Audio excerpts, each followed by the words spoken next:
¿Saben si han dicho algo en la universidad de clases presenciales o va a seguir todo el semestre virtual?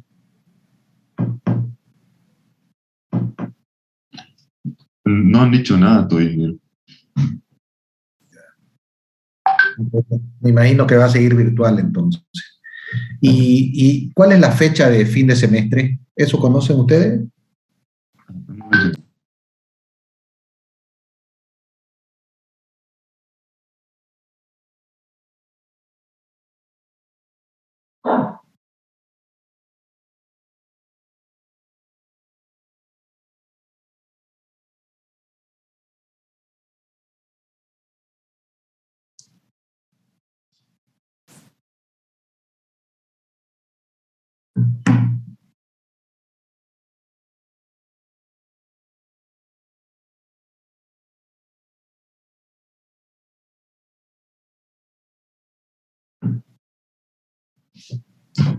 El 16 de julio. 16 de julio, o sea, mes y medio más. Sí. ¿Ya? Ok, está bien. Gracias. Se está viendo la presentación, ¿no? Sí, sí. Bueno. Entonces vamos a empezar, ya los demás se acoplan después. A ver, aquí vamos a ver un par de conceptos simples pero importantes, que son la resistencia interna del medidor y la sensibilidad. Todo medidor se interpreta desde el punto de vista físico por una resistencia, ¿ok? Internamente todos tienen una bobina, ¿no? Y al final de cuentas la bobina tiene una resistencia. Entonces cuando yo lo conecto a un circuito, y si yo hago una representación del circuito eléctrico, todo el medidor se simplifica en una resistencia, tal cual ven acá. Entonces es muy importante conocer la resistencia al medidor. Por otro lado, se le llama sensibilidad, por decir si es un amperímetro, a la corriente máxima que puede medir un medidor. Bien, esa es su sensibilidad. Si es un medidor que permite medir, por ejemplo, solo hasta 50 microamperios, su sensibilidad es 50 miliamperios. Si mide hasta 1 miliamperio, su sensibilidad es 1 miliamperio. ¿Ok? Entonces, sensibilidad significa la máxima corriente que es permitida para medir en el medidor. Y la resistencia, entonces, es una característica propia de cada medidor, que desde el punto de vista físico, entonces, el medidor se interpreta como una resistencia. Bien. Ok, ahora, un tema muy importante, como ya habíamos visto en cualquier medición, es el nivel de error. Bien, habíamos dicho, el error siempre existe, no existe el equipo perfecto, siempre va a haber un nivel de error, solo que nosotros, de acuerdo a la aplicación, necesitamos distintos niveles de error. Un equipo que utilizo, por ejemplo, para protecciones eléctricas, con un 10% de error me sirve. Un equipo que es para facturación de energía eléctrica, ya tiene que tener un 2% de error. Entonces, de acuerdo a la aplicación, yo tengo distintos niveles de error permitidos. Ahora, vamos a ver un concepto importante acá. Miren, hagan de cuenta que este es un medidor, les muestro la escala que va del 1 al 10. Digamos que sea un medidor que permite medir hasta 10 miliamperios. Tal cual dijimos antes, su sensibilidad es de 10 miliamperios. ¿Okay? Si, por ejemplo, este equipo fue diseñado para tener un error del 2%, ¿sí? Significa que cuando yo mido 10 miliamperios, la corriente realmente puede ser 10,02 o 9,98, ¿sí? En cualquier valor en ese rango. En realidad, a ver, para hacerlo más fácil, digamos que mida de 0 a 100, ¿bien? Si es un medidor del 0 al 100, un error del 2% significa que tenés más o menos 2 miliamperios realmente en la medición, ¿sí? Cuando el medidor me está diciendo, tenés 100 miliamperios, en realidad podría ser desde 98 a 102 cualquier valor, porque él tiene un error del 2%. ¿Bien? ¿Se entiende hasta aquí? Sí, sí. ¿Se entiende el concepto, no? Rafael, Lucas, ¿Se entiende? Sí, ingeniero. Bien. Entonces, un equipo con 2% de error, en este caso, si midiera hasta 100 miliamperios, sería más o menos 2 miliamperios. Ahora, ¿qué pasa si este equipo que es para medir hasta 100, yo lo utilizo en una escala? Yo mido algo que en realidad tiene 10 miliamperios de valor. Él me va a estar indicando 10. Pero como el error es más o menos 2 miliamperios, que correspondía al 2%, cuando yo mido entonces un valor bajo en la escala, en vez de 10 podría ser o 8 o 12. Pero eso ya no es el 2% de lo que yo estoy midiendo. Eso ya es el 20% de lo que yo estoy midiendo. ¿Sí? ¿Cuál es la conclusión de todo esto? Que los medidores deben utilizarse en la escala correcta. Por eso vienen de varias escalas. Bien. Si yo tengo medidores de escala de 10, de 50, de 100, siempre utilizo la escala más alta primero, si no conozco qué es lo que estoy midiendo, para no quemarlo, porque si yo lo pongo en una escala baja y el equipo era de más corriente, lo puedo quemar. Entonces siempre utilizo la escala más alta y si veo que se mueve solo poco en la escala, la aguja, voy bajando de escala hasta que se adapte a un valor que mueva bastante dentro de la escala. Bien, de esa manera logro la mejor precisión posible. Entonces, el medidor tiene que ser utilizado en la escala correcta. Por eso también tenemos varias escalas de medición. ¿Okay?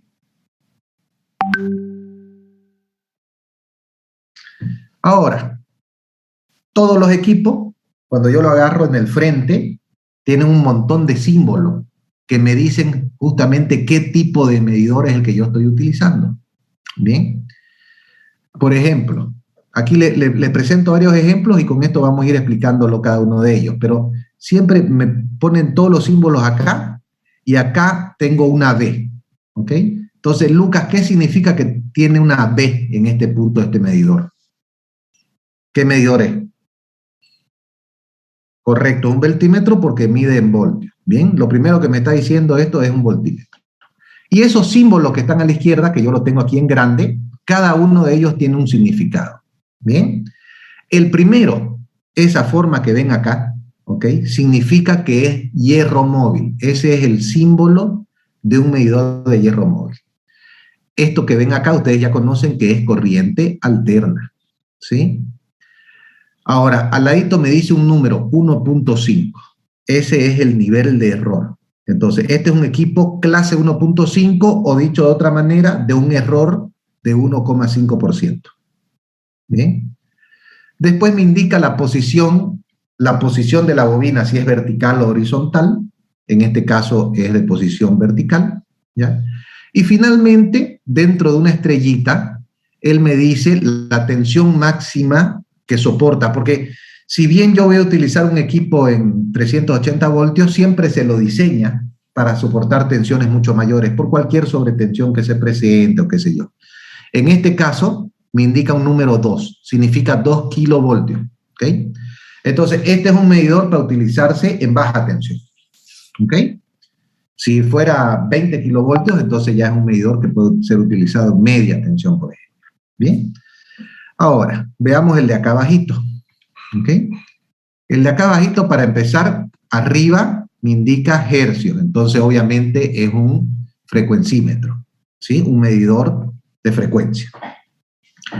Fíjense, el símbolo de acá es muy clarito, que es el símbolo de medidor de bobina móvil, ¿no? Tal cual lo habíamos con el imán en forma de herradura y la bobina en el medio, ¿no? Medidor de bobina móvil, ¿ya?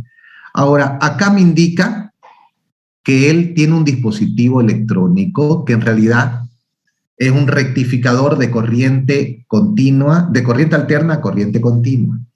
Porque vamos a ver dentro de un rato que los medidores de bobina móvil, en realidad ya lo hablamos en clase, solo sirven para medir corriente continua.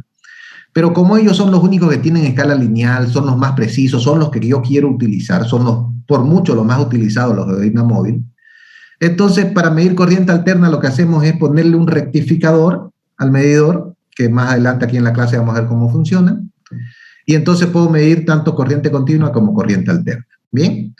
Entonces, con este rectificador yo puedo medir corriente alterna, que acá está el símbolo, 1,5 nuevamente en la clase, es decir, el nivel de error, posición vertical como vimos, 2 kilovoltios de tensión de prueba o tensión máxima soportada, y es para medir en sistemas de 220 voltios. O sea, monofásicos. ¿Okay? Veamos un par más. ¿Okay? Aquí dice Rafael, ¿qué tipo de medidor es este de acá por su símbolo de arriba? Rafael. Ya, un factor. Factor de potencia, ¿no? El coseno de phi es el factor de potencia. Entonces tienen varios nombres. Se le llama cofímetro, o fasímetro, o medidor de factor de potencia. ¿Ok? Eso es lo primero. Y después viene toda su simbología que como ya vimos antes. Bobina móvil, fíjense que acá corriente continua. ¿Está clarito? 1,5% de error, posición vertical y 2 kilovoltios de tensión de prueba. Finalmente, el último es un medidor de potencia, es un medidor de hierro móvil con rectificador, corriente alterna, y como tiene 3, significa que es trifásico, error de 1,5%, posición vertical y 2 kilovoltios. ¿Ok? Entonces, cualquier equipo que ustedes agarren a partir de ahora, con la simbología, ustedes ya saben de qué dispositivo estamos hablando. ¿Ok? ¿Alguna preguntita acá? Perdón, de lo anterior. Pónganse videos, por favor, ¿ya? Me gusta que estén con video porque si no, no sé si me están atendiendo o se me están durmiendo. Perdón, Max. Todo claro, ingeniero. ¿Ya? ¿Alguien tiene alguna duda? Héctor, Lucas, Rafael. No, ingeniero, todo claro. Bueno, sigamos entonces. Bien. ¿Qué medidores sirven para corriente continua? ¿Qué medidores para corriente alterna? ¿Qué medidores para telecomunicaciones? Ya, si bien ya lo veníamos hablando en clase, ¿no? Habíamos visto que todos los medidores de hierro móvil, todos servían para corriente continua y corriente alterna. Habíamos dicho que el medidor de bobina móvil servía solamente para corriente continua porque como el campo magnético siempre tiene que estar con una cierta polaridad, solo sirve para que la corriente entonces circule en un sentido. Bien. Por lo tanto, si yo quiero medir corriente alterna en un medidor de bobina móvil, necesito primero rectificarla, transformar la corriente alterna en corriente continua y después medirla. Bien. Y finalmente, el medidor termopar, que habíamos dicho que se utiliza exclusivamente para telecomunicaciones. Digo exclusivamente porque me serviría para todo, pero en realidad como es un equipo más caro, más costoso, entonces realmente lo utilizan, lo compran aquellos que van a hacer uso de ellos para alta frecuencia, que los otros no te brindan la posibilidad de hacer una buena medición. ¿Bien? Estos otros, hierro móvil, bobina móvil, funcionan muy bien con frecuencias bajas. 50 Hz, 60 Hz, 120 Hz, funcionan bien. Pero cuando empezamos a hablar de megahertz, gigahertz, no funcionan para nada bien y ahí necesito un medidor termopar que ya funciona no bajo principios electromagnéticos, sino bajo principios térmicos, como ya habíamos estudiado. Okay. Este es un resumencito, entonces, de lo que dijimos hace un rato, en un cuadrito, después por si quieren repasarlo ustedes. Bueno.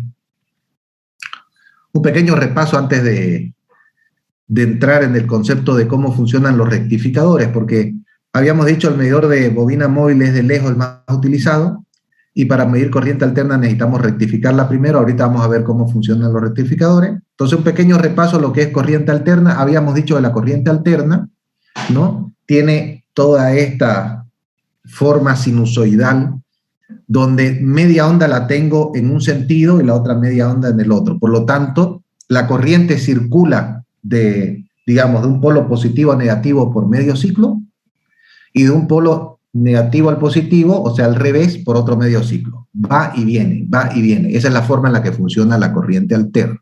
¿Bien?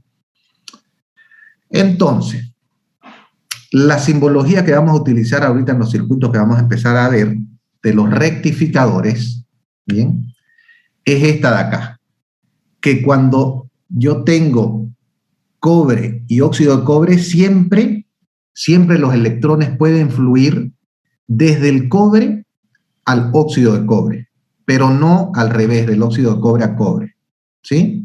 Entonces, los rectificadores en realidad son equipos que tienen capas de cobre y capas de óxido de cobre, cobre, óxido de cobre, cobre, óxido de cobre, Por lo tanto, los electrones pueden fluir de acá de izquierda hacia derecha sin ningún problema, pero del óxido de cobre hacia el cobre no pueden fluir. Es una característica física, ¿bien?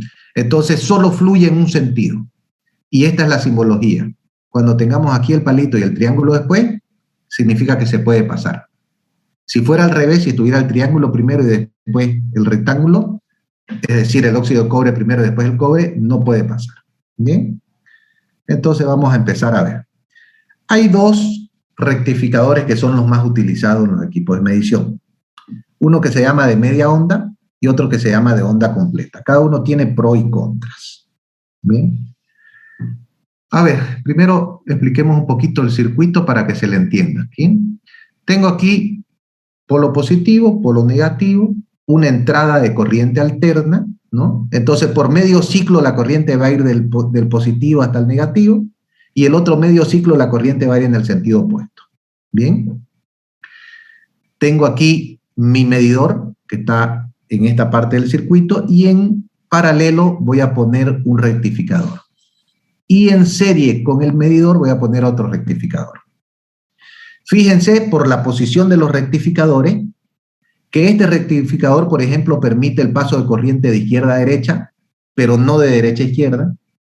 Y este de acá arriba permite el paso de corriente de arriba hacia abajo y no de abajo hacia arriba. ¿Ok? Entonces veamos un poquito cómo funciona. Veamos primero cómo funciona cuando la corriente va desde el polo negativo hacia el positivo. O sea, la corriente empieza a circular en este sentido. Al llegar a este nodo, por ley del nodo sabemos que se bifurca, ¿no? Se va, parte de la corriente se va en este sentido y la otra parte de la corriente en este sentido. ¿Correcto?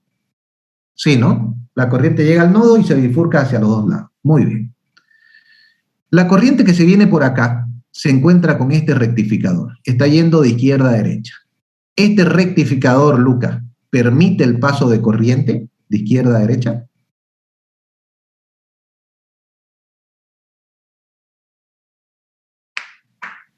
¿Sí o no? ¿Del cobre al óxido de cobre se puede? Lucas.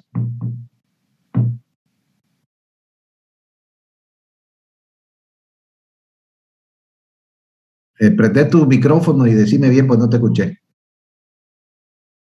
Conduce, correcto. Entonces la corriente que... Ya. Entonces la corriente que viene por acá sí va a poder pasar porque el rectificador permite su paso. Por lo tanto, esa corriente va a pasar por donde está el medidor la va a ver la corriente. ¿Bien? Y la que va hacia arriba, de acá hacia arriba, fíjense que se encuentra con un rectificador pero que está volcado. Por lo tanto, aquí no circula corriente. Es como si fuera un circuito abierto. ¿Bien? Por lo tanto, la primera media onda, toda la corriente va a pasar por donde está el medidor lo va a leer y termina cerrando circuito. ¿Se entiende esa parte? ¿Se entiende esa primera media onda? ¿Cómo funcionó? ¿Escoli, se entendió? Sí, se entendió, ingeniero. Bueno. Noemí, poné tu video, por favor. Rafael, también ponete video. Bien. Ahora, esa fue la primera media onda. El grafiquito abajo vamos a ver cómo funciona en la segunda media onda, o sea, la parte ya baja de la onda. Es decir, cuando la corriente, en vez de ir de negativo hacia positivo, va desde el positivo hacia el negativo. ¿Bien? Ahora la corriente circula en ese sentido. Al llegar al nodo, se bifurca hacia acá y hacia abajo. Muy bien. Hacia abajo se encuentra con el rectificador de una forma que permite la conducción de corriente. Entonces va a pasar corriente por acá. Y por el otro lado, la corriente que viene por acá, en este rectificador que viene de derecha a izquierda, no va a permitir el paso de corriente. Entonces es como si el circuito estuviera abierto. Por lo tanto, no va a haber circulación de corriente en esta parte. El medidor no va a estar viendo ninguna corriente. ¿Ok? En conclusión, la primera media onda, el medidor ve toda la corriente, que es esto de acá. Y la segunda media onda, el medidor no ve corriente, o sea, ve cero, que es esta parte de acá. Básicamente, estoy viendo media onda, nada, pero estoy rectificando. Ya no existen ondas hacia abajo, ¿sí? O de sentido contrario, si quieren verlo desde ese punto de vista. He logrado rectificar el medidor. La corriente alterna a corriente continua. Ahora, a favor tiene que al ser un medidor de media onda, ya lo vamos a ver con respecto al de onda completa, es más barato. Pero es menos preciso, fíjense, tiene una onda acá, después cero, otra onda, no tiene la misma precisión. Ahora vamos a ver cómo funciona el medidor de onda completa. Bien, ¿cómo funciona el medidor de onda completa? Fíjense, este circuito es muy diferente.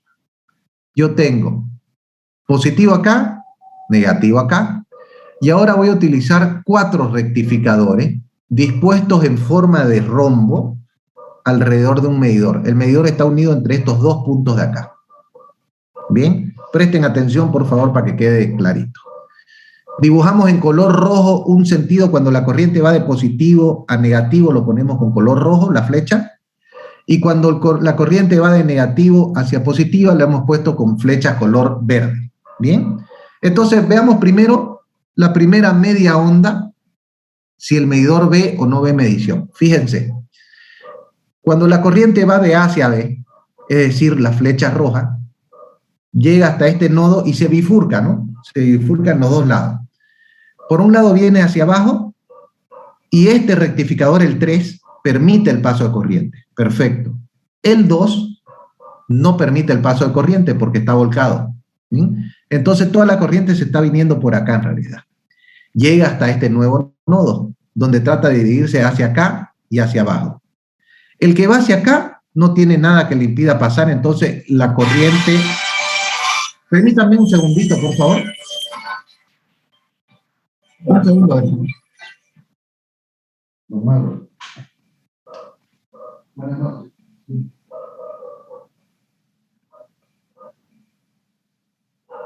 Sí, ya veo.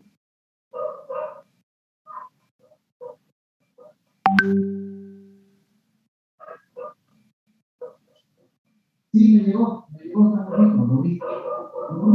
Lo único que tiene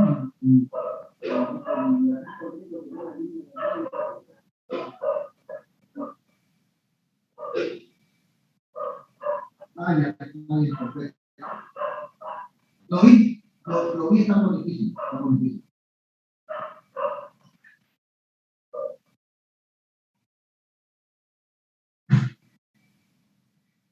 Ajá, ya.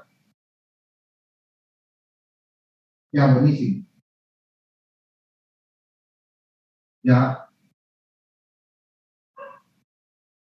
Ya, pero, la cocina también la hace mañana.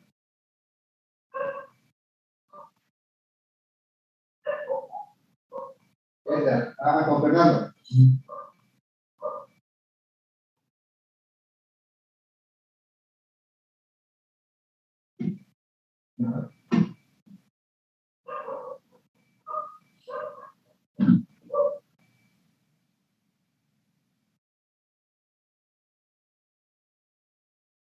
Claro, claro, correcto. Ya.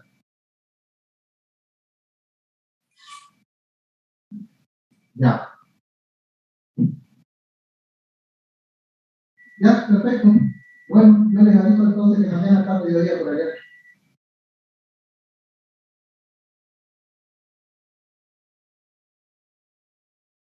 Ya.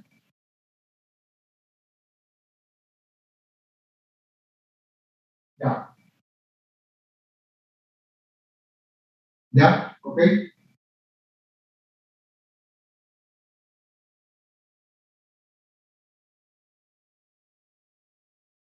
Ya, buenísimo. Ya. Sí. Ajá. Ya. Ya, está bien, está bien. Venga.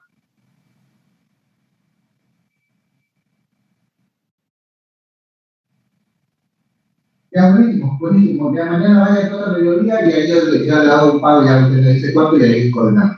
Bueno, listo. Listo, don Mauro. Ok. Hasta luego. Perdón, ahora sí. Ok. Sigamos, perdón, estábamos hablando del medio ciclo donde tenemos la corriente roja, ¿no? Que llega hasta este punto, hacia abajo el rectificador 3 permite el paso de corriente, el 2 no, la corriente llega por acá, el rectificador 1 no permite el paso de corriente, entonces toda la corriente se va por acá del medidor. Llega hasta aquí, el rectificador 4 permite el paso de corriente y termina cerrando el circuito, ¿no? Entonces, en definitiva, hace todo este recorrido que vemos en rojo hasta llegar al otro lado. Por lo tanto, el medidor está viendo, la primera media onda la está viendo y la está viendo en el sentido de derecha hacia izquierda. ¿Bien? Ahora, en la otra media onda sale la corriente en verde, este rectificador no permite el paso hacia allá, este sí. Llegamos hasta este mismo punto y fíjense que la corriente, al igual que la roja, la corriente va a ir de derecha a izquierda pasando por el medidor. Y después termina cerrando el circuito. Por lo tanto, tanto en el medio ciclo positivo como en el medio ciclo negativo, los dos pasan por el medidor y pasan en el mismo sentido. Entonces, en realidad, la onda resultante, la que termina leyéndose, es así. Sale perfectamente rectificada. Bien, este rectificador de onda completa es más preciso que el que vimos en media onda, pero también es más costoso porque tiene 4 rectificadores en vez de 2.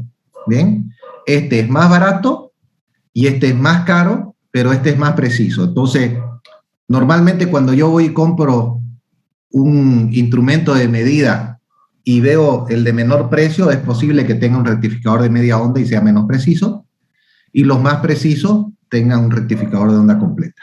¿Okay? En definitiva, sea cual sea el que se utiliza, la idea es utilizar rectificadores para transformar corriente alterna en corriente continua y que el medidor de bobina móvil me sirva para poder medir en corriente alterna. ¿Ok? ¿Se entendió? ¿Alguien tiene alguna duda hasta aquí? Héctor. No, ingeniero. Dulce, ¿alguna duda? No, ingeniero. Ya. Bueno, entonces sigamos. Ahora,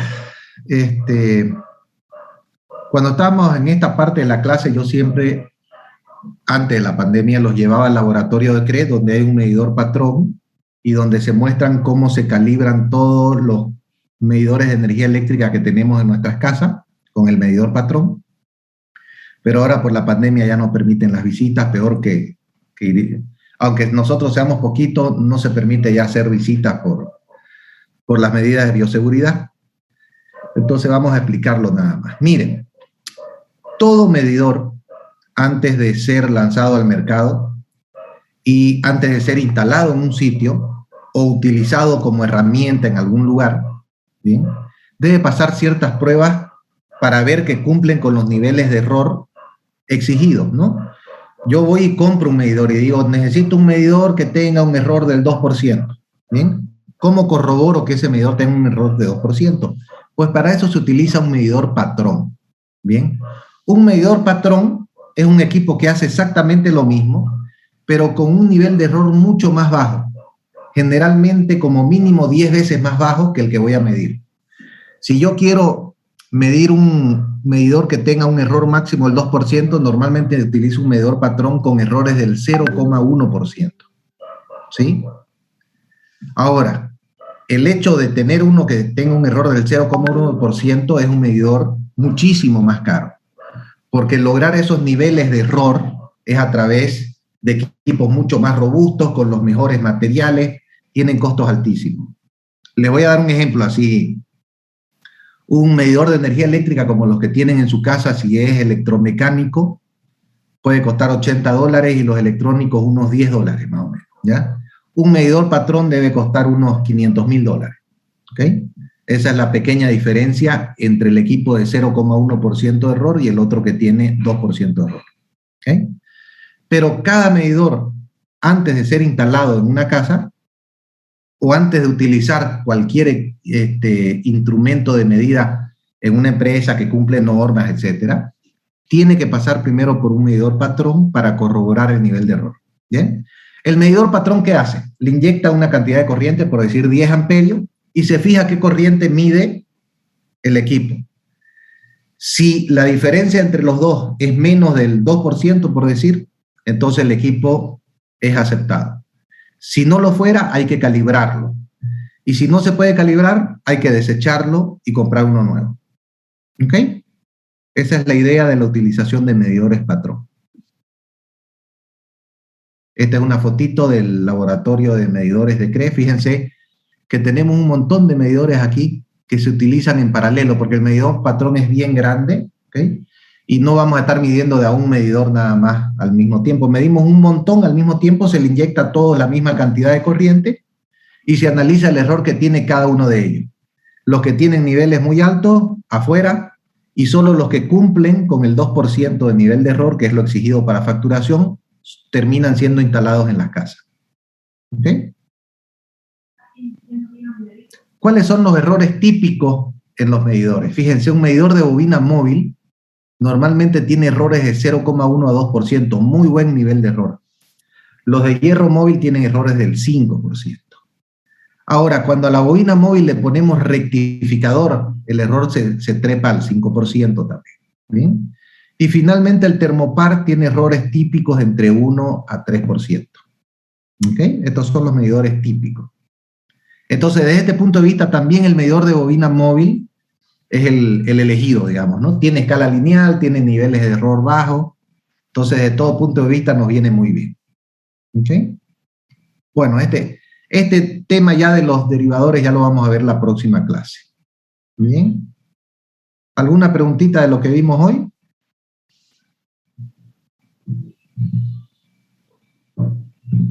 ¿Alguien tiene alguna pregunta?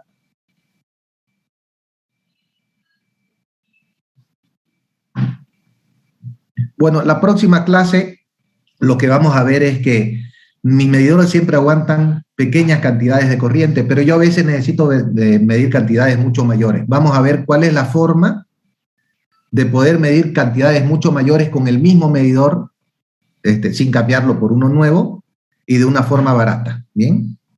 Que en definitiva me va a ir dando las distintas escalas de los medidores. Bueno, jóvenes, nos vemos entonces el próximo jueves.